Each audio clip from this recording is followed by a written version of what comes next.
Hello, Kim. How are you today? Hi, I'm doing well. How are you? I'm good. I'm liking this warmer weather for sure. Me too. I was so sick of the cold. I'm ready Right? for it to be spring. Definitely. Well, tell me what brings you in today.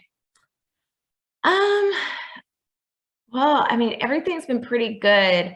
But I did start school again recently, and it's been quite a long time since I've been back in school. And I've just been getting a lot of anxiety. Not all of the time, but when certain assignments are due, yeah, I've just been getting like test anxiety and anxiety when I'm having to turn in papers pretty much. So I And have to get definitely, I understand the overwhelming feelings you can get from being back in school. It sounds like you've been out for a while. So, kind of having that um, feeling of, oh, this is kind of new again, starting in it. And then, so kind of tell me what a typical day looks like for you. typical day. I wake up, take my dog for a walk. My husband, if he's in town, we do our walk together early in the morning, and then I get ready for my day. He gets ready for his, and then I go to work.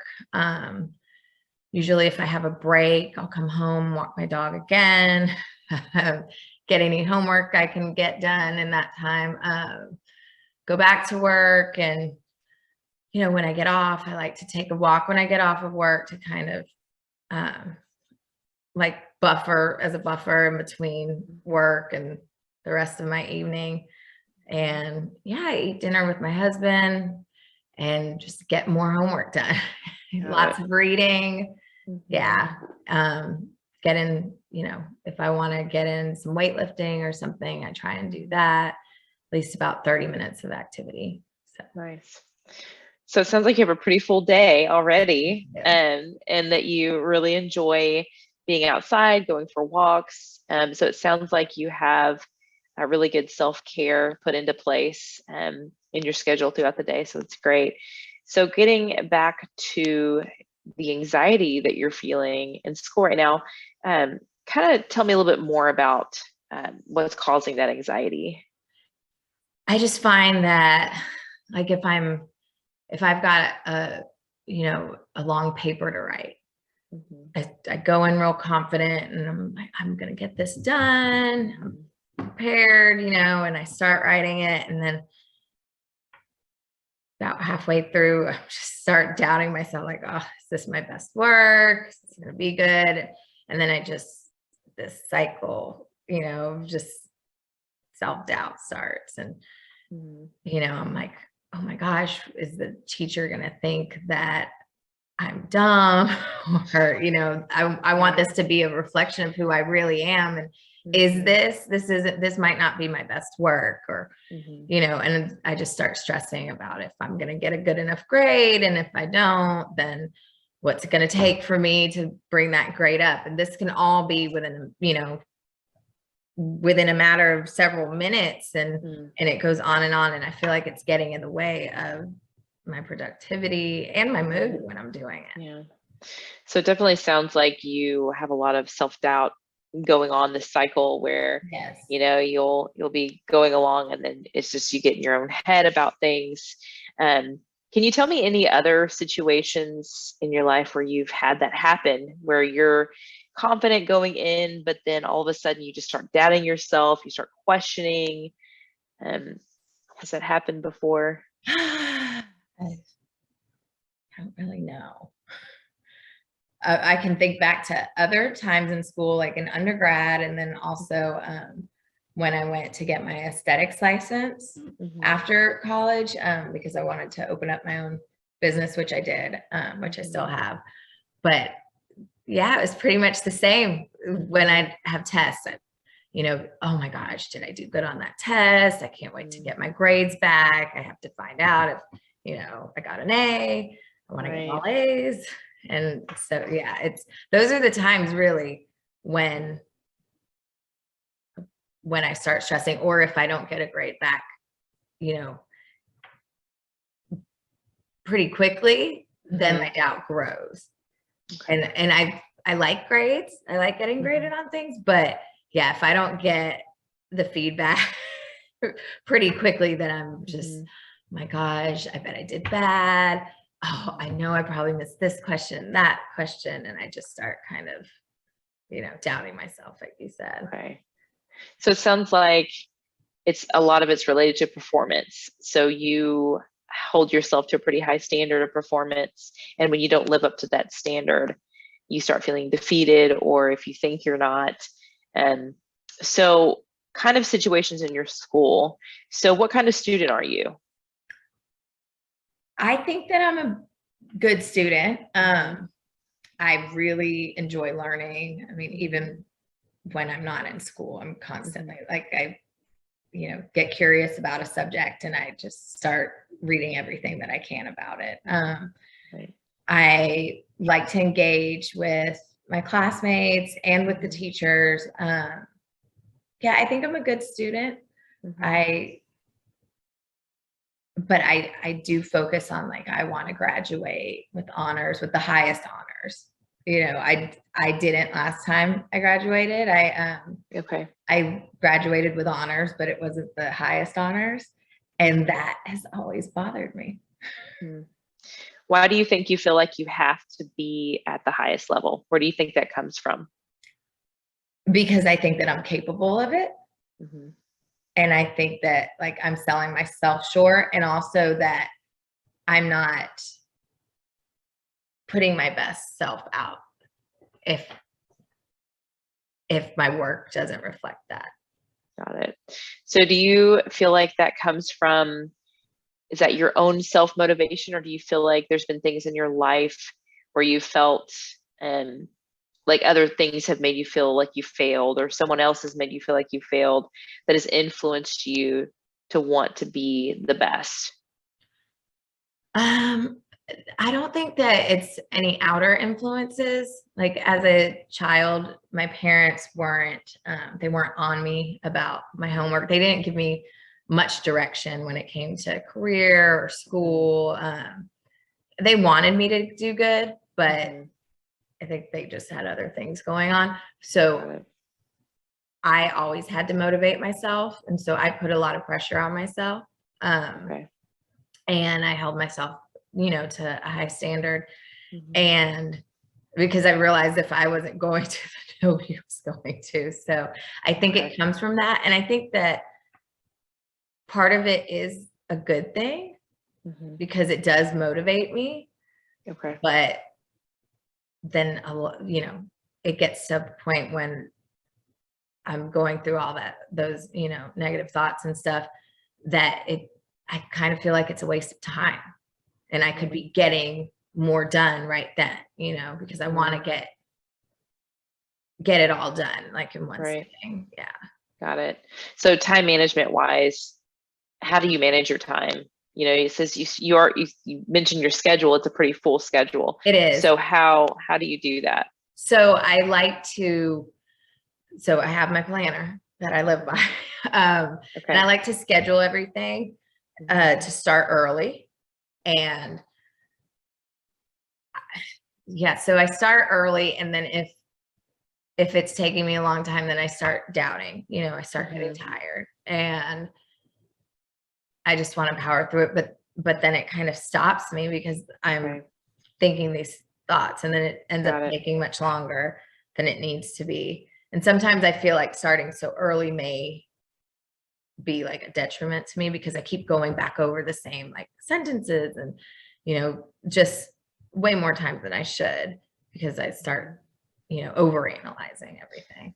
Right. So it sounds like, you've got, you're very good with your time management. You like to keep things in order. You have a planner, and you do a lot of really good self-care. So what would happen? So you said, you start off really confident. What would happen if you paused when you start feeling tired, when you start feeling overwhelmed?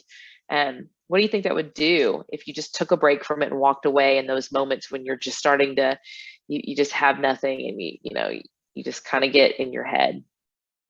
I mean, I never really thought about that before.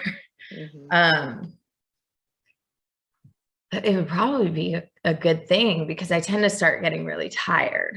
And I think that that's when the self-doubt starts creeping in. Mhm. So maybe pausing, taking a break and coming back to it, maybe that would help.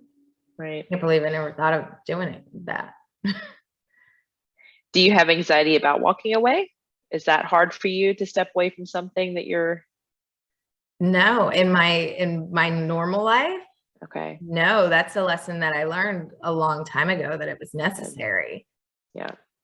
Like, So it sounds like you've gotten really good at doing it outside of school, and it sounds like you just working on doing that in the school setting as well. So taking what you've been doing in your life every day and doing that with managing your school and managing your anxiety.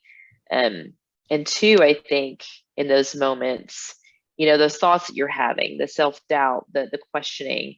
So you said that only really happens when you're working on something like for school, or is that in any does it happen in your job? Does it happen in your marriage where you start doubting yourself or questioning your abilities or anything like that?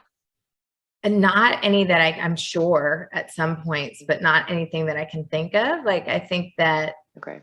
again, in my normal life, I think that I've gotten pretty good at checking those things, Good. and recognizing when they happen and cutting them off. But I didn't even think about doing any of that with school, Right. like it's, Yeah. I guess I'm still in that adjustment phase. Right. So what are some statements when you're having those moments that you, aside from kind of stepping away, what are some statements you could kind of tell yourself when you're starting to doubt, when you're starting, the professor is going to think I'm dumb, or, things like that. What are some other statements you could tell yourself when you start feeling that way? Maybe that, like, you always think this when you start getting tired, and it always ends up working out. Usually end up with a good grade.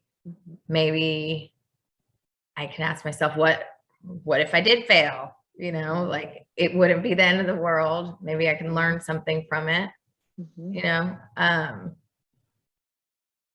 Yeah, just that it's kind of a waste of my time to to do this. Like, Right. go to bed, take a nap, get And, something and to eat. yeah, and it's completely normal for us to go through that anxiety when we're, under that pressure. And especially you said you've been out of school for a while, coming back, it's a lot, you've kind of already established you've got your own business you're running. And so, taking on this new role again, it can kind of seem like a foreign concept, even though we've been there before. It's like, wow, okay, I have to relearn a lot of things, or things that are new to me. Um, and so it's very understandable to kind of have those anxieties. And so I think to just taking those moments, like you said, you made a really good point of, even if I do fail, it's okay. Life will go on. It's not an indicator of who you are as a person or how successful you'll be. And, and thinking of, I know that, our professors and our support team, how do you think that your professors look at you? I have no idea because we Okay. don't meet them in person. Okay. And so I think that's why I put so much weight on the work that I turn in. And Okay. so when those times when I am just exhausted and just, don't put out something that I feel is a true reflection of like my intellect or Okay. my desire to be there. Mm-hmm. I think that that's why it's so important to me, because I feel like Right. that's how they know me. Right. But I So really don't know what they think about me. what, do they give you feedback? They Like on do. your, And it's always okay. been pretty positive. Yeah. Okay. Yeah. So when you're thinking about when you have those moments and you said you're making good grades and you're getting positive feedback, I want you to go back to those things too. So when you're in that moment of in your head, like, oh, my professor thinks this about me, or, oh, I'm going to do this. Think about what they've already said. Think about that feedback. You're a good student, they're giving you this positive feedback, and then your grade is a reflection of that, kind of, reminding yourself, hey, I'm doing really well and I've come this far. So it sounds like, you have a lot of great things in place in your life. You know how to, balance your time. You know how to take rest and the self-care. And I think, you recognize incorporating that self-care with your studies is important and can kind of help alleviate that stress and anxiety. So again, I want you to kind of summarize. So what are the things that you're going to do when you're faced with those moments? I think that what I've learned is that maybe taking a step back and taking some time to take a break, Mm-hmm. stepping away from it and not thinking like, oh, I'll lose my train of thought or something. But actually that resting will probably help me, and then I probably will put out better work. Okay. Yeah. Very good. And what about the self-talk? I think that, like you stated, like if I remind myself like, hey, it's okay to fail. Even if I fail, I can learn something from it. And chances are, if you're trying, you're going to pass. Mm-hmm. Very good. All right, Kim, well, that's all the time we have for today. So I think, these are some of the things we want to implement, the techniques. So I think for next time, we'll kind of evaluate where you are and how those have been working for you, and then anything else that we can implement further. And does that sound good? Yeah, that sounds really good. Thank you. Okay, well, thank you. And I look forward to seeing you again. Okay, thank you. All Bye. right, bye.